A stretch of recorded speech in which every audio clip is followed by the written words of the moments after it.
저에겐 신우가 둘 있고 나이 차이가 워낙 많이 나서 신우들이 병실에 왔다 가면 항상 옆에서 사람들이 시어머니냐고 물어볼 정도였어요.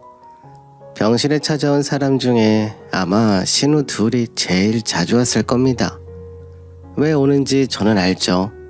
아마 불안해서 더 자주 왔을 거예요. 지금은 신우들이 제 눈치를 엄청 보며 지내지만 결혼 초기엔 정반대 상황이었습니다. 시어머니가 셋인 줄 알았으니까요. 그때도 결혼 준비를 본격적으로 시작하면서 서로 양가에 인사를 드렸어요. 친정아버지는 제가 30이 되기 전에 갑자기 돌아가셔서 친정엄마랑 오빠 동생만 남편을 만났거든요. 다들 남편을 마음에 들어해서 다행이었어요. 문제는 저였어요. 혹시 저를 마음에 들어하지 않을까봐 너무 무섭더라고요. 그래서 시댁에 인사하러 갈 때 긴장을 엄청 많이 했어요. 남편은 미리 저한테 사실 우리 부모님 연세가 많은 편이셔. 그리고 누나가 2명인데 나보다 나이가 많은 편이야. 그래서 누나들이 부모님 안 계실 때 날 항상 돌봐줬어 라고 하더라고요. 그 말을 듣고 마음의 준비는 했는데 시댁에 가보니 시부모님이 예상한 것보다 연세가 더 많아서 당황했어요. 시어머니가 36살에 남편을 낳으셨거든요. 시아버지는 연세가 이미 70을 넘으셨고 시어머니도 연세가 70 가까이 되셨어요. 게다가 큰 시누이는 남편이랑 띠동갑이고 작은 시누는 남편보다 10살이 많았어요. 처음에는 큰 시누가 시어머니인 줄 알고 작은 시누는 이모인 줄 알 정도였어요. 하지만 시부모님이 손녀처럼 따뜻하게 대해주고 예뻐해 주셔서 경계심이 풀렸어요. 처음 보는 건데도 너무 잘해주셔서 당황스러울 정도였는데요. 이렇게 따뜻한 부모의 정은 처음 느껴봤어요. 상견례 날 시누이들은 나이부터 직장, 연봉, 가정환경 등등 저에 대해 취조하듯이 물어봤고 저를 되게 깐깐하게 봐서 긴장했지만 시부모님이 중간에서 다 말려주셔서 견딜 수 있었어요.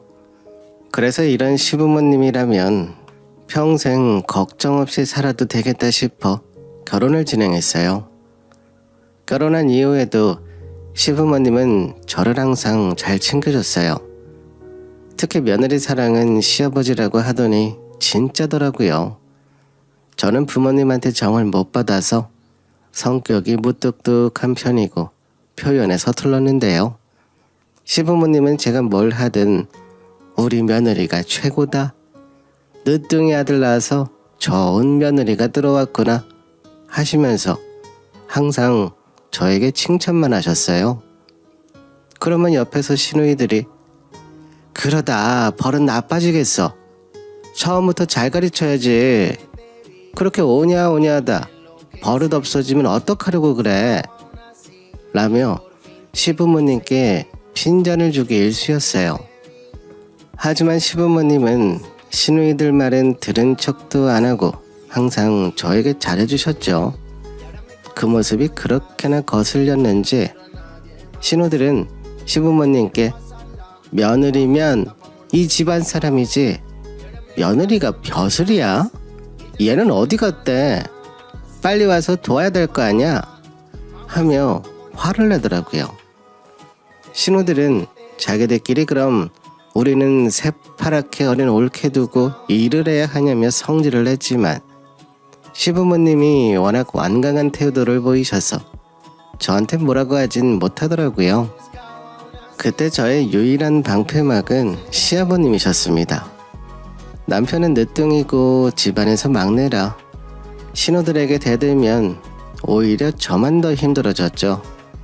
그걸 아시는 시아버님은 항상 힘들 때마다 옆에서 제 편을 들어주셨고 그 모습 때문에 버틸 수 있었습니다.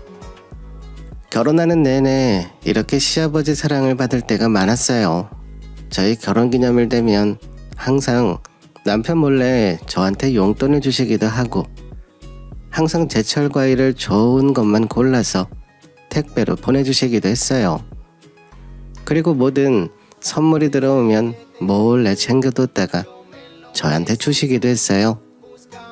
저는 보답할 방법이 없어서 시아버님이 주신 용돈 모았다가 명절에 시부모님 여행 보내드리기도 했고, 친정엄마가 보낸 거라고 하며 한우 세트를 보내드리기도 했어요. 나름대로 신경 쓴다고 썼는데 시아버님이 저희에게 해준 것만큼은 보답해드리기 어렵더라고요.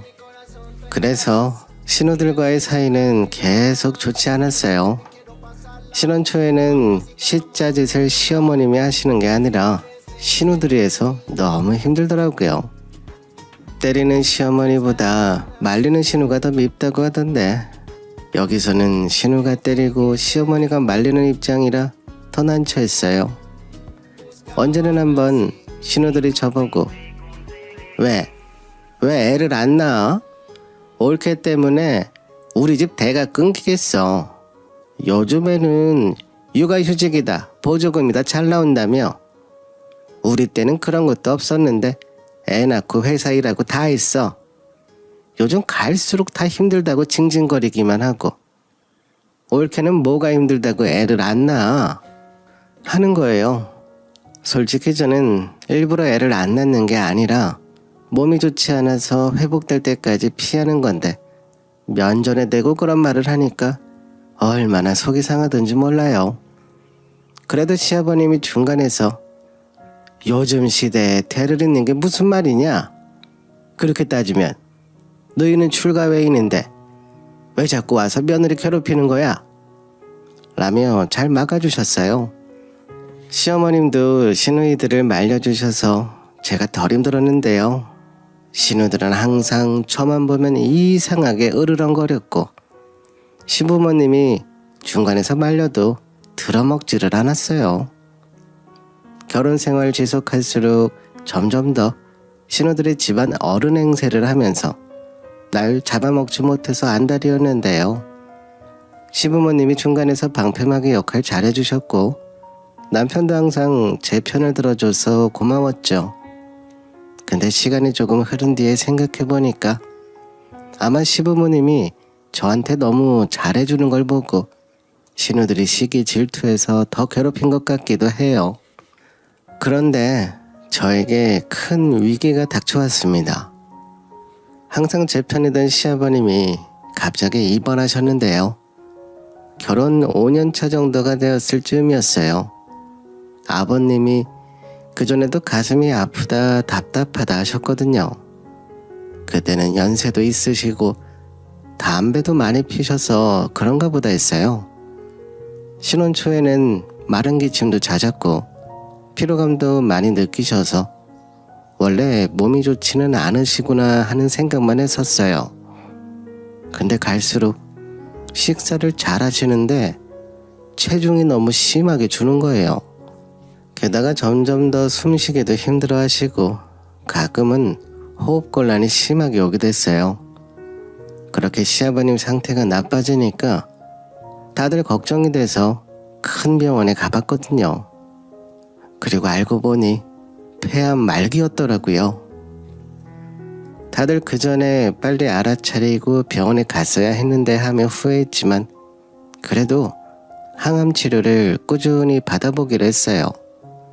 요즘에는 의술도 좋아졌고 암 환자라고 해서 치료가 안 되는 것도 아니잖아요. 그래서 열심히 치료를 해보기로 했죠. 근데 결과만 말씀드리자면 시아버님은 항암 치료를 시작한 지 6개월 만에 돌아가셨어요. 너무 늦게 병원에 가신 거죠. 하지만 그 전까지 저희는 최선을 다해서 노력했고 열심히 돌봐드렸어요. 저는 여태까지 시아버님에게 받은 사랑에 너무 감사했고 뭐라도 보답하고 싶은 마음에 거의 매일 병원에 찾아갔어요. 항상 필요한 거 물어다 보고 사다 드리기도 했고요. 옆에서 책 읽어드리거나 신문 읽어드리면서 이야기도 많이 나눴어요. 제가 갈 때마다 남편 보고 이제 내가 봐드리니까 밤에 갈 테니까 어머님 쉬다 오시라고 해. 어머님 많이 피곤하시겠다. 당신이 어머님하고 같이 있어드리면 나는 여기서 아버님 잠들 때까지 기다렸다 갈게. 라고 하며 어머님을 쉬고 오시게 하기도 했죠. 신우들은 남편에게 통화로 올케는 자기 일 잘하고 있어? 아버님 적적하지 않으시게 며느리돌이 잘하라고 해. 라며 꼭 말로 사람 속을 긁더라고요. 사실 남편에게 무슨 말을 하는지 저도 다는 몰라요. 남편이 항상 중간에서 못 들은 척하고 저한테 말을 옮기지 않거든요. 하지만 제가 옆에 있는 걸 알면서도 일부러 큰 소리로 얘기할 때가 많아요. 그래서 한 번씩 신우들이 하는 말 들으면 얼마나 화가 나든지. 시부모님 봐서 참는 거지. 안 그러면 저도 한마디 했을지도 몰라요. 솔직히 시아버님 입원하시고 신우들은 자주 오지도 않았거든요. 딸들이 해야 할 일을 저에게 미루고 나 몰라라 하면서 본인들 편한 것만 찾으니 더 화가 나더라고요. 그러다 신우들과 더욱 사이가 나빠질 수밖에 없었던 사건이 있었어요. 아마 시아버님이 입원하신 지 한 달 정도 지났을 때였을 거예요.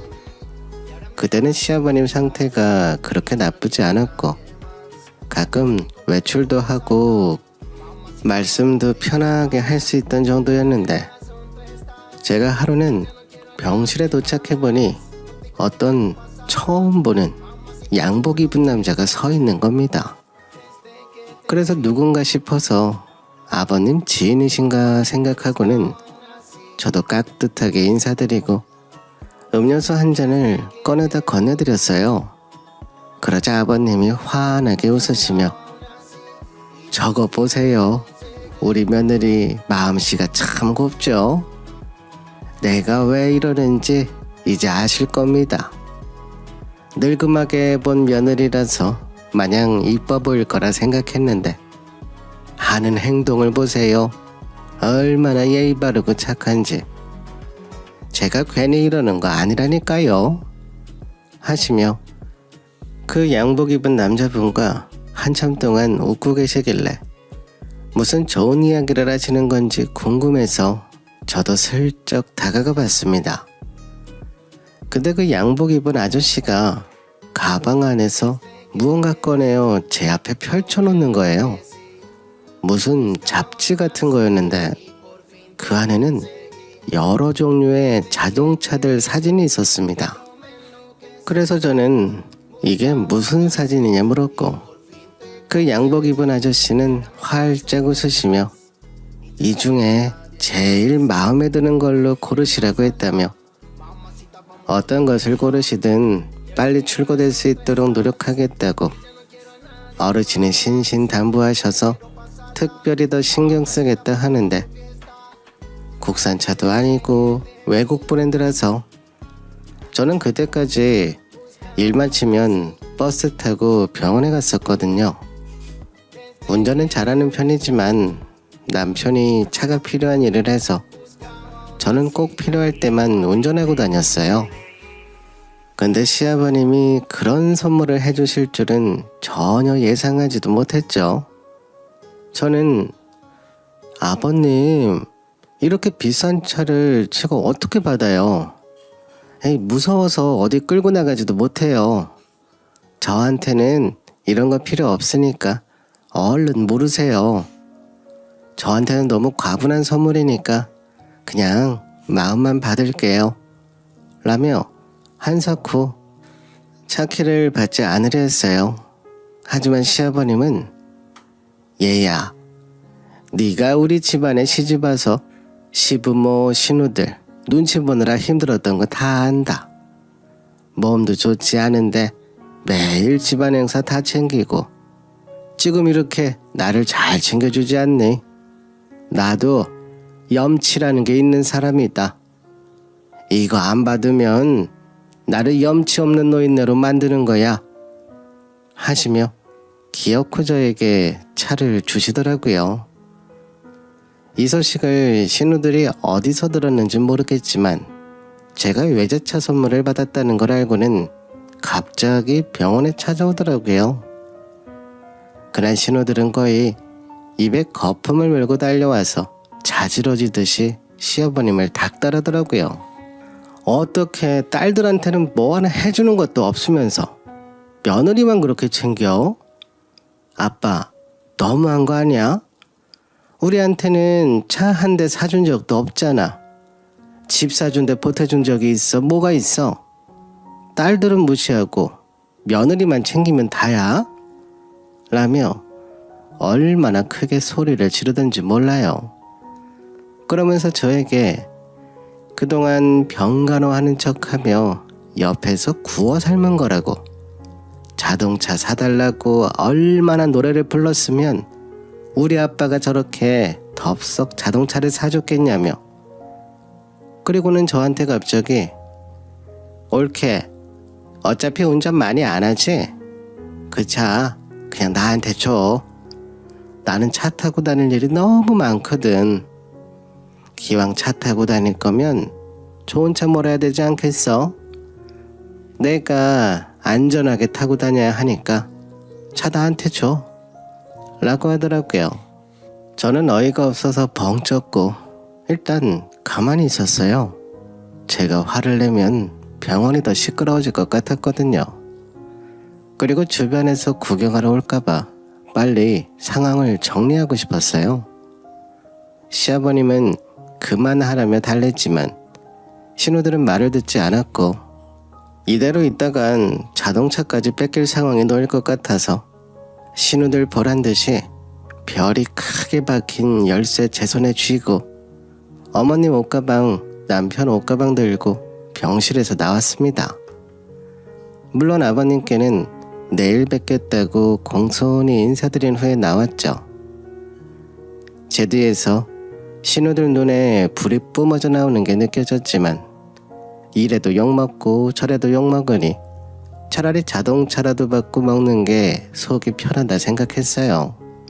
그날 이후로 저도 태도를 완전히 바꾸기로 했습니다. 그냥 신우들과 상종을 하지 말아야겠다는 생각이 들었습니다. 그전엔 저보다 나이도 많고 형님들이니 어떻게든 알아듣는 척이라도 하려고 했는데 병간호 열심히 한 저에게 여우가 따로 없다고 말하는 모습을 보니 형님 대접 그만해야겠다 생각했죠. 그 이후로 저는 시누이들을 볼 수 없었고 시아버님은 증상이 점점 나빠지셔서 결국에는 돌아가셨어요. 장례식 마치고 저도 몸 상태가 자꾸 더 나빠지더라고요. 처음에는 슬프기도 하고 충격을 많이 받아서 그런 건가 싶었어요. 근데 소화도 제대로 되지 않고 속도 너무 불편해서 병원에 갔었거든요. 처음에는 그냥 스트레스 때문에 소화불량의 두통, 이런 일반적인 증상이 발생한 건 줄 알았어요. 하지만 제 생각보다 몸 상태가 많이 나빴고 정밀 검사를 해보니 제가 위암이라고 하더라고요. 다행히 증상이 많이 진행되진 않았고 초기라 수술만 바로 하면 회복이 가능하다 했습니다. 이 소식을 들은 시어머님은 아버님 병간호할 때 몸이 상한 거 아니냐며 발을 동동 구르셨고 혹시 저한테도 큰 문제가 발생할까 걱정돼서 계속 챙겨주셨어요. 남편도 걱정을 많이 했지만 내색하지 않으려고 노력하더라고요. 저는 일단 수술 날짜를 받아놓고 건강관리를 하고 있었는데요. 신우들이 나중에 소식을 들었는지 저한테 전화로 옳게 위암이라며 몸은 좀 괜찮아? 아직 젊으니까 치료하면 나을 수 있을 거야. 증상도 심하지 않다니까 별일은 아니겠지. 우리 엄마 걱정 안 하게 관리 잘하고 얼른 나아 라고 하더라고요. 그냥 걱정만 해주면 되는데 별거 아니라는 식으로 얘기하니까 솔직히 짜증이 좀 났어요. 하지만 제 스트레스 수치를 위해서 걱정해줘서 고맙다며 전화를 끊었죠. 병원에서 수술 날짜를 받아놓고 오던 날 신우들의 카톡으로 저한테 시아버님 제사 날짜를 보내더라고요. 그리고 첫 기일이니까 더욱 정성껏 차리라고 하는 거예요. 저는 당연히 제사 날짜는 알고 있었죠. 하지만 제가 암에 걸린 걸 알고도 이렇게 문자를 보내는 게 너무 화가 나더라고요. 신우들은 남편에게 전화로 요즘 위암은 치료하기가 크게 어렵지 않으니까 병원에서 알아서 잘해줄 거야. 말기암 환자도 아니니까. 게다가 올케는 그동안 아빠한테 받은 게 많잖아. 본인도 그런 거 생각하면 도리는 해야 맞지. 아무튼 나는 그렇게 알고 있을 테니 제삿날 와서 음식 좀 하라고 해 라고 하더라고요. 그때 남편도 불같이 화를 내며 신우들이랑 싸웠어요. 누나들이 이게 환자에게 할 소리냐, 수술 날짜 잡아놓은 사람에게 뭐 하는 짓이냐며 남편이 저렇게 소리 지르는 모습은 저도 그날 처음 봤어요. 남편은 절대 가지 말라며 신경도 쓰지 말라 하기에 일단 저는 시어머니한테 수술 핑계를 대고 제사에는 참석하기 어려울 것 같다 전화를 드렸어요. 사실 수술 날짜까진 여유가 꽤 있어서 제사 참석하는 데는 큰 무리가 없긴 했어요. 그래도 신우들이 저한테 하는 행동이 너무 괘씸해서 도저히 참석하고 싶진 않더라고요. 마음이 꺼림직하긴 했지만 그때까지는 안 가는 게 맞겠다는 생각이 들었어요. 제가 시어머니한테 어머님 어떡하죠? 수술이 잡혀서 아버님 첫 제사 때는 참석하기 힘들 것 같아요. 아버님 첫 기일인데 제가 직접 음식해서 올려야 하는데 어머니 혼자 하시기도 힘들 거고요. 라고 말씀드리니까 시어머니는 너는 제사든 집안일이든 뭐든 신경 쓸 거 하나도 없다. 수술 걱정이나 하렴. 말이 쉽지 수술 받는 게 어디 보통 일이겠어? 건강 때문에 예민할 텐데 아무것도 신경 쓰지 말고 걱정도 하지 말거라. 라며 저를 위로해 주셨어요. 역시 시댁 식구들 중에 제 편은 시어머님밖에 없더라고요. 시어머니는 건강이 우선이니까 다른 건 다 무시하라 하셨어요.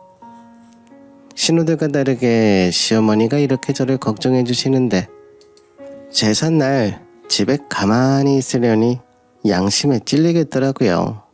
생전에 시아버님이 저한테 잘해주셨던 것도 생각이 많이 났어요. 회사 다니고 병원 다닐 때마다 아버님이 저한테 선물해준 차를 타고 편하게 다니는데 제가 이렇게 가만히 앉아있을 수는 없겠다는 생각도 들었어요. 그렇게 혼자 고민하다가 제사 전날 가서 음식 준비만 해놓고 오기로 타협을 봤어요. 남편은 저한테 아니 당신 마음은 알겠는데 암 환자가 무슨 음식 준비를 해.